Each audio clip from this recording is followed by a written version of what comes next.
हाँ, तो ध्यान दीजिए, हिंदी की कविता की सबसे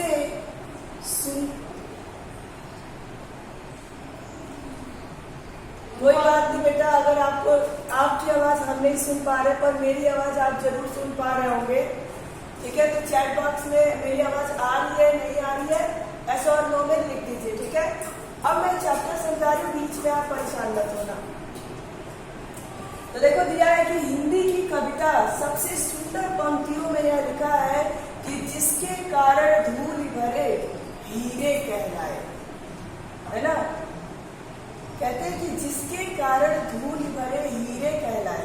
लेखक कहता है कि ये जो धूल है, ये मिट्टी है, इसी के कारण हम धूल में भरे यानी अपने मिट्टी से जुड़े हुए हीरे के रूप में जाने गए। हम क्या है, एक तरासा हुआ, एक खरादा हुआ हीरा है मिट्टी के रूप में, है ना। माटी का है तन रे पगले माटी में मिल जाएगा, आपने ये गाना सुना होगा। तो बच्चों, हमारा जो शरीर है वो मिट्टी का पुतला ही है और इसी मिट्टी से हम भाग रहे हैं, इसी मिट्टी को इग्नोर कर रहे हैं आज के समय में। वही लेखक हमें समझाने की कोशिश की है ना। तो देखिए आगे देखिए क्या कहते हैं। कहते हैं हीरे के प्रेमी तो शायद उसे साफ सुथरा खरादा हुआ, आंखों में चकाचौंध पैदा करता हुआ देखना पसंद करेंगे। लेखक ने कहा कि भाई जो हीरे का प्रेमी होगा, जिसको मिट्टी की समझ ही नहीं होगी, शायद, अभी भी 100% नहीं कहा उन्होंने, कहा शायद उसको जो ये मिट्टी है वो चमकती हुई चाहिए होगी। लेकिन भाई मिट्टी का कलर ही तो मिट्टी है ना, धूमिल है। और इसको जानते हो पसंद करने वाले लोग कौन होते हैं? बड़े ही हाई क्वालिटी, हाई प्रोफेशन के लोग जो होते हैं इस मिट्टी के मड कलर को पसंद करते हैं। वो भी आगे आएगा, कहाँ पे दिया गया वो भी आपको पता चलेगा। ठीक है, तो लेखक कहता है कि शायद जो हीरे का प्रेमी है उसको हमेशा चमकती हुई चीज देखने को मिला है, तो उसको ये मिट्टी भी खरादा हुआ एकदम सुडौल। भाई हीरे को जब घिस करके किसी आभूषण का रूप देते हैं तो क्या होता है, वो एकदम सुंदर आकार का सुडौल, चिकना और बिल्कुल ठोस चमकदार रहता है ना। तो लेखक कहता है कि शायद उसको वही रूप पसंद आएगा। परंतु हीरे से भी कीमती जिस नयन तारे का जिक्र इस पंक्ति में किया। देखो लेखक ने इस मिट्टी को कितनी बड़ी उपमा दी है, नयन तारा यानी आंखों का तारा।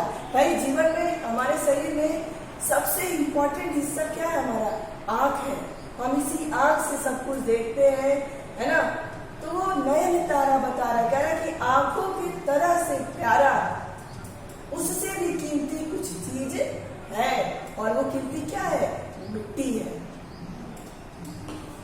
किया गया है वह धूल भरा ही अच्छा लगता है जिसका बचपन गांव के गलियारे में बीता। लेखक कहता है कि उस हीरे से भी कीमती कुछ और चीज है, मिट्टी है। इस बात को वही जान सकता है जो धूल भरे गांव के गलियारे में यानी मिट्टी से जुड़ करके गांव में रहा है और इसकी महत्वता को जानता है। वही इस धूल के महत्व को पहचान सकता है। नहीं तो हम तो शहरी क्या है, जो आप लोग गांव में गए नहीं हो, मिट्टी में खेले ही नहीं हो, तो हम हमेशा मिट्टी को सिर्फ गंदे के भाव में ही देखते हैं। असली उसकी जगह क्या है शायद हम ना जानना चाहते हैं, ना हमें कभी जरूरत है। लेखक इस बात से दुखी है और दुखी है तभी इस धूल पाठ की रचना उसने की है। अब देखिए कहता है कि वह इस धूल के बिना किसी शिशु की कल्पना ही नहीं कर सकता। लेखक कहता है कि वो व्यक्ति जिसका बचपन गांव में बीता है वो किसी शिशु की, किसी बच्चे की कल्पना ही बिना धूल के नहीं कर सकता, क्योंकि उसने तो हमेशा यही देखा है ना कि एक छोटा बच्चा इसी धूल मिट्टी में ही गिर करके, उठ करके, चल करके, लिपट करके वो बड़ा हुआ है। तो शायद उसके नजर में इससे महान कुछ नहीं है। तो वो किसी बच्चे की कल्पना कर ही नहीं सकता कि वो मिट्टी से बच करके आगे जा रहा है ना। कह रहे कि फूल के ऊपर जो रेड़ उसका श्रृंगार बनती है वही धूल शिशु के मुंह पर उसकी सहज पार्थिवता को निखार देती है। अच्छा, फूल के ऊपर रेण रूपी श्रृंगार, आपने उसमें फूल जब खिलता है तो उसमें आपने देखा होगा कुछ बीज की तरह कुछ पंखुड़ियां ऐसे दिखाई देती है, वो उस फूल की शोभा को बढ़ाता है। तो लेखक भी यही कहते हैं कि मेरी समझ में भी शिशु के मुख पर जो धूल मिट्टी लग जाती है वो उसकी सुंदरता को, उसकी सौंदर्यता को और भी बढ़ाता है ना, उसकी सुंदरता में चार चांद लगाता है, ना कि उसकी सुंदरता को बिगाड़ता है। फिर लेखक कहता है कि ये वही समझ सकता है जो गांव की गलियारों में, यानी गांव में उनका बचपन बीता हो और वो बिल्कुल मिट्टी से जुड़ करके रहा हो, वही इस बात को समझ सकता है। आगे देखो, अभिजात वर्ग ने प्रसाधन सामग्री के में बड़े बड़े आविष्कार किए होंगे। अभिजात वर्ग यानी बड़े बड़े लोग जो नए नए चीजों का आविष्कार करते हैं, नए नए चीजों का खोज करते हैं कि भाई आज फेयर एंड लवली नहीं, विको टर्मरिक, VLCC, लक में पता नहीं कौन कौन सा है ना। तो अगर जो लोग उसकी खोज करते हैं वो बड़े बड़े कंपनी का नाम दे देते हैं, 800, 900, 1000, हम उसकी क्रीम खरीदते हैं और लगाते हैं कि हमारे चेहरे की सुंदरता बढ़ जाएगी। भाई अगर यही बात उसके क्रीम में है तो आज भैंस भी काले रंग की नहीं होती, वो भी गाय के समान गोरा बन के घूमती, फेयर एंड लवली लगा के, है ना। तो लेखक ने ऐसे प्रसाधन बनाने वाले पर और उसको महत्व देने वाले पर एक टिप्पणी कसा है, क्योंकि लेखक तो उसी मिट्टी को ही पोतने में, उसी मिट्टी में पले बड़े होने वाले लोगों को कहता है कि असली सुंदर तो वही है। देखो बेटा बच्चों, मन की सुंदरता होनी चाहिए, चेहरे की, चेहरे की सुंदरता नहीं होनी चाहिए, है ना। चेहरे की सुंदरता बहुत महत्वपूर्ण नहीं है, मन की सुंदरता है। और लेखक तो कहता है कि इसी मिट्टी में जो लोग पले बड़े हैं उनके चेहरे पे निखार भी आता है, हरा भरा चेहरा दिखता है, खिला खिला चेहरा दिखता है, वो हर रोगों से, हर बुराइयों से बचे रहते हैं, हर बीमारियों से लड़ने की क्षमता होती है। जीता जागता उदाहरण आपके पास है ये कोरोना। जितनी दिक्कत शहरों में लोगों को हुई है, जितनी दिक्कत महानगरों में लोगों को हुई है, क्या उतनी दिक्कत गांव में लोगों को हुई है? जबकि गांव में मेडिकल की सुविधा कम है, लेकिन क्या उन शुद्ध वातावरण में पल बढ़ रहे हैं, वो AC की हवा नहीं खाते हैं, बाहर खुली हवा लेते हैं, धूल मिट्टी से जुड़े हुए हैं, फिजिकल वर्क करते हैं, खेतों में किसानी करते हैं, मेहनत का काम करते हैं, तो कोरोना क्या, उनको कोई भी महामारी जल्दी छू नहीं सकती। हमारी अपेक्षा जो हम दूर से यानी गांव से परे हो गए हैं, हमारी अपेक्षा उन गांव के लोगों में ह्यूमिडिटी ज्यादा है, रोग प्रतिरोधक क्षमता ज्यादा है। मानते हो कि नहीं मानते इस बात को? कितने लोग मानते हैं? Raise your hand.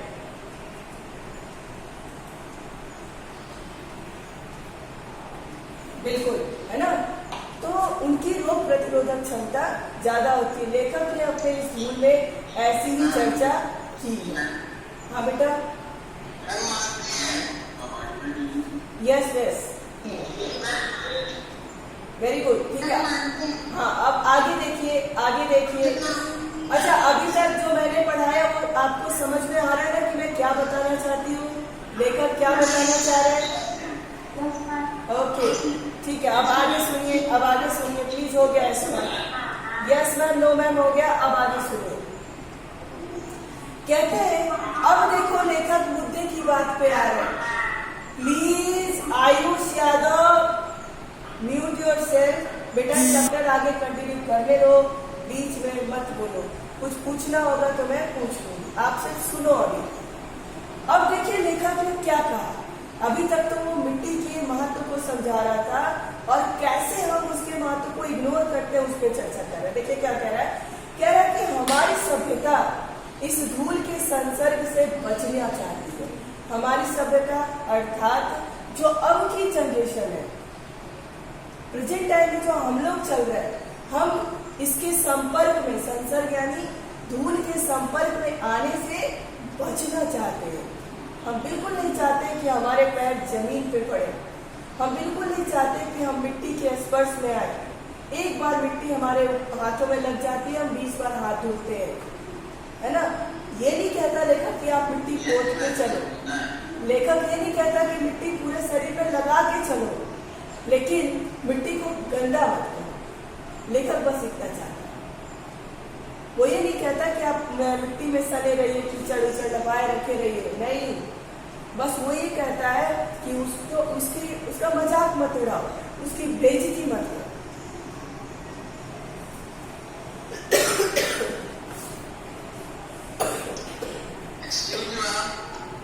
हाँ बोलिए।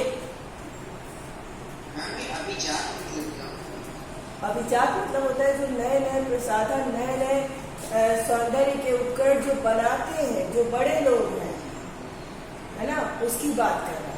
अब देखो, वह आसमान में अपना घर बनाना चाहती है, इसीलिए शिशु भोलापन से कहती है कि धूल में मत खेलो। भोलानाथ के संसर्ग से उसके नकली सपने सितारे धूल पड़ जाएंगे। देखो, लेखक कहता है कि हमारी जो सभ्यता है, आज की जो जनरेशन है, वो धूल से बचती है और वो क्या करती है, अपना घर आसमान में बनाना चाहती है। इसका ये मतलब नहीं कि हम जमीन छोड़ के आसमान में, यानी वो जमीन से जुड़ा अपना अस्तित्व क्या है उसको इग्नोर करती है ना, उससे ऊपर उठने की बात करती है।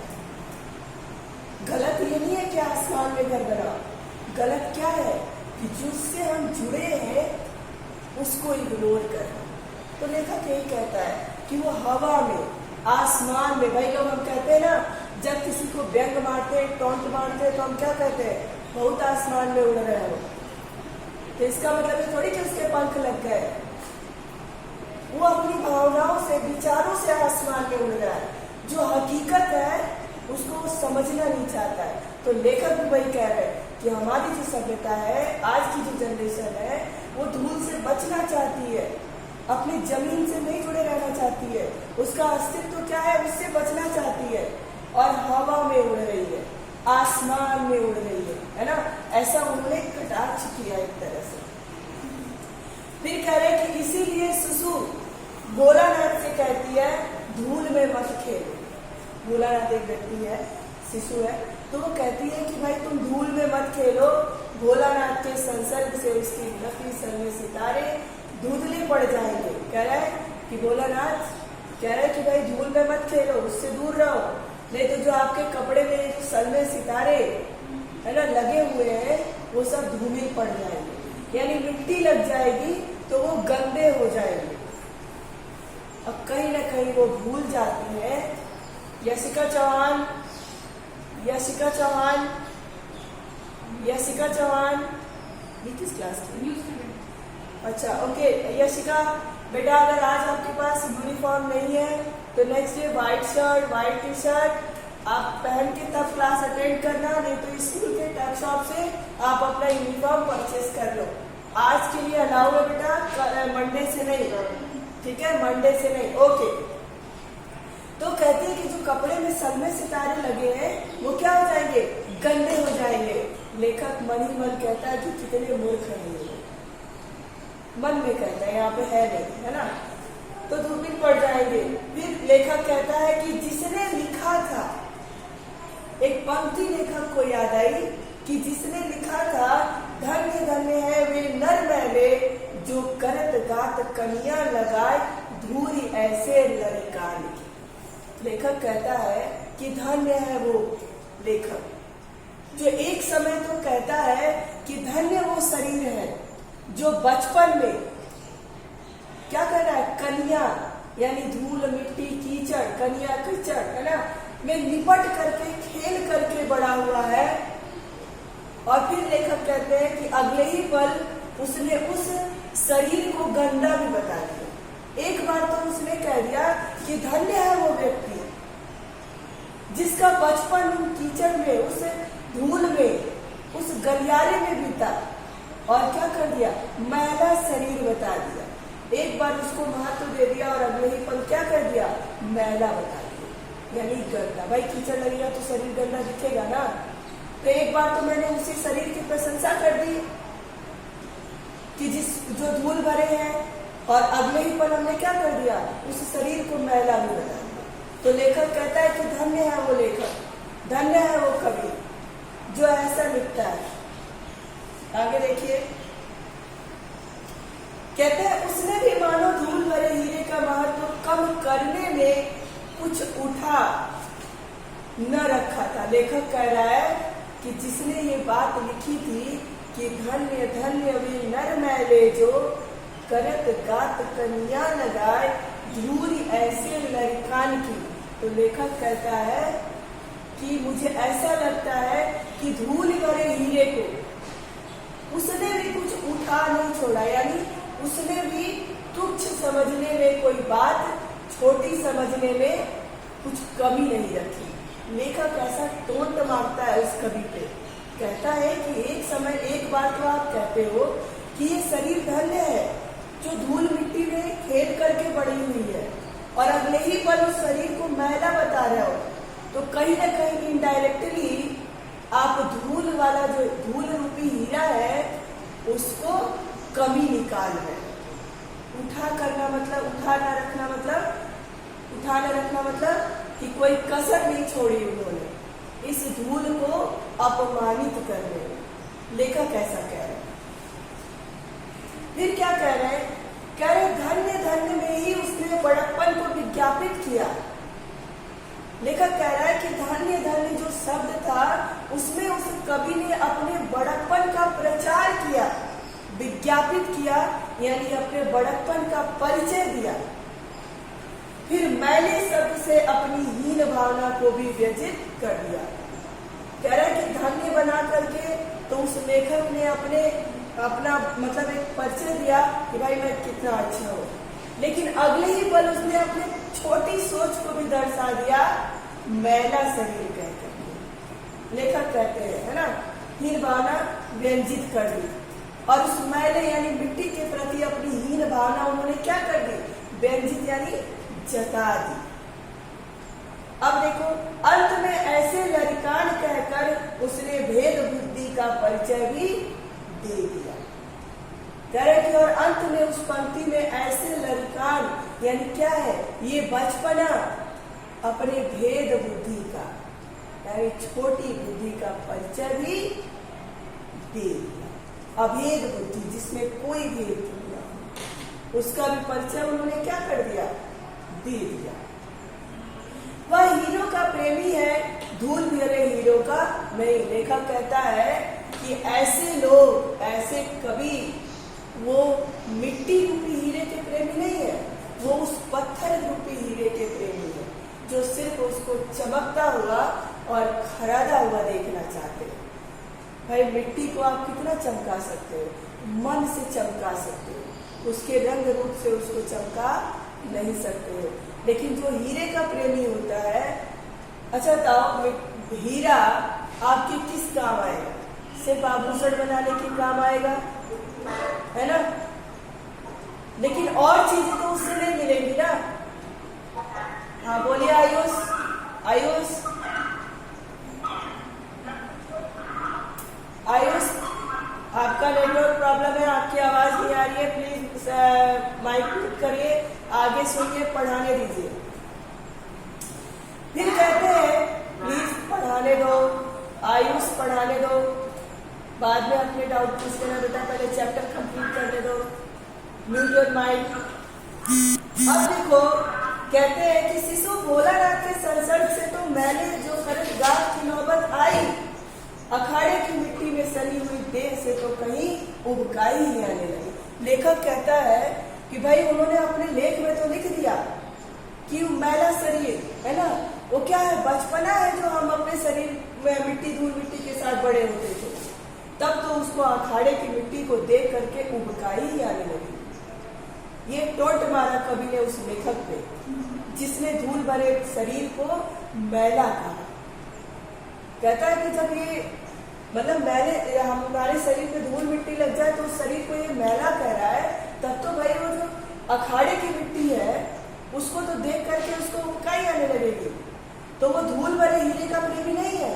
किसका है? वो हीरे का प्रेमी है, जो धूल के महत्व को तो जानता ही नहीं है। उसको क्या चाहिए?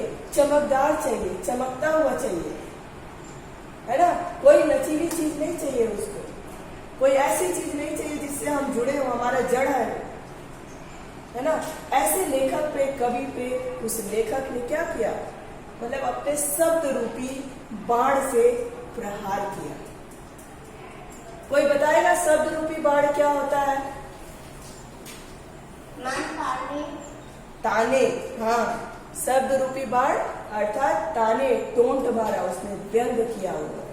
अब देखो बेटा, ये जितने शब्द मैं बोलती हूँ सब नोट करना और लिखते रहना। कहीं ना कहीं आपके जीवन में ये सारे शब्द टकराएंगे, तो ये शब्द यहीं से यहीं मत खत्म करना, उसको नोट करना, उसका मीनिंग भी समझना। इसीलिए 10 शब्दों में आपको बताते हैं, ठीक है। कहीं ना कहीं वो आपसे टकराएगा। अब देखो, कहते हैं कि जो बचपन में धूल से खेला है वह जवानी में अखाड़े की मिट्टी से सलने से कैसे वंचित रह सकता है। लेखक कहता है कि असल मायने में, सही मायने में अगर किसी व्यक्ति का जीवन धूल मिट्टी से यानी गांव के गलियारे में ही बीता है तो वो किसी अखाड़े की मिट्टी से वंचित रह ही नहीं सकता, है ना। कभी वो उस धूल मिट्टी में खेलने से, कुश्ती लड़ने से कभी वंचित रह ही नहीं सकता। वो उस अखाड़े की मिट्टी से भली बात परिचित होगा। क्यों? क्योंकि वो अखाड़े की मिट्टी प्रभु को समर्पित होती है। हम भगवान को समर्पित करते हैं। कैसे? जब एक कुश्ती करने वाला, लड़ने वाला पहलवान जब अखाड़े में जाता है तो सबसे पहले उस मिट्टी को उठा करके अपने माथे पे लगाता है। तो माथे पे लगाने से मतलब नहीं, उसका भाव क्या है कि वो अखाड़े की मिट्टी उसने प्रभु को, भगवान को समर्पित की है। इतनी सम्मानित मिट्टी होती है उस अखाड़े की। तो लेखक यही कहता है कि अगर कोई व्यक्ति सही मायने में मिट्टी के महत्व को जानता है, गांव की गलियारों में धूल मिट्टी के साथ उसका बचपन बीता है, तो वो कभी भी अखाड़े की मिट्टी से वंचित नहीं रह सकता। आई बात समझ में?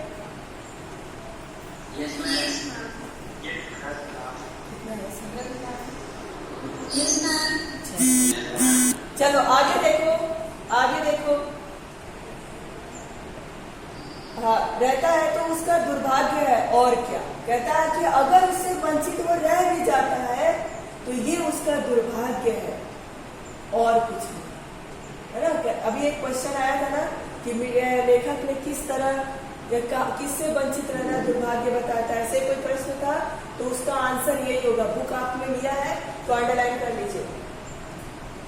कहता है कि यह साधारण धूल नहीं है।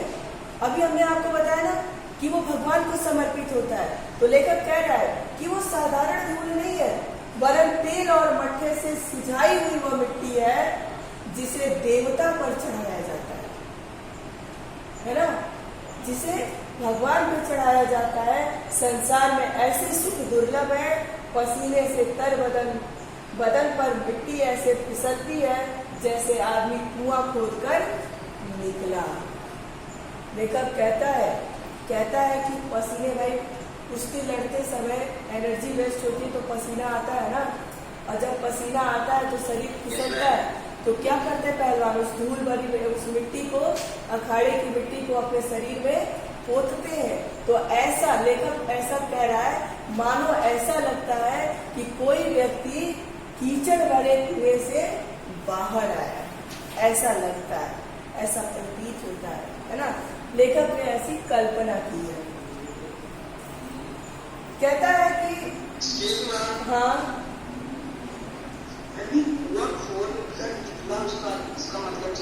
मैंने अभी बताया ना कि जब पहलवान अखाड़े में उतरते हैं पहलवानी करते समय तो उनको पसीना होता है। पसीने से जब वो तर-बतर रहते हैं तो उस मिट्टी को, अखाड़े की मिट्टी को अपने शरीर पर मलते हैं। तो लेखक ऐसा कल्पना कर रहा है कि ऐसा लगता है ना, मानो, अतिशयोक्ति अलंकार, मानो कि कुआं खोद करके कोई मिट्टी के कुएं से कोई व्यक्ति बाहर आया है। इसमें कौन सा अलंकार होगा? कौन सा अलंकार होगा? अतिशयोक्ति अलंकार होगा। अतिशयोक्ति अलंकार में बढ़ चढ़ के बातें की जाती है ना। तो भाई अगर अखाड़े की इतनी सी मिट्टी नहीं करके लोग अपने शरीर पे पोत लिए तो कहीं से भी सोच सकते हो कि ऐसा लगेगा कि हम मिट्टी के कुएं से बाहर आ रहे हैं? नहीं। तो उसमें दिया है कि मानो कि कुएं, मिट्टी के कुएं से व्यक्ति बाहर आया है, और जहाँ पे जन्म मनम मानव आता है वहाँ पर अतिशयोक्ति अलंकार होता है। आई बात समझ में? कहाँ पे समझ में आया? चलिए अभी आपका ब्रेक टाइम होने वाला है।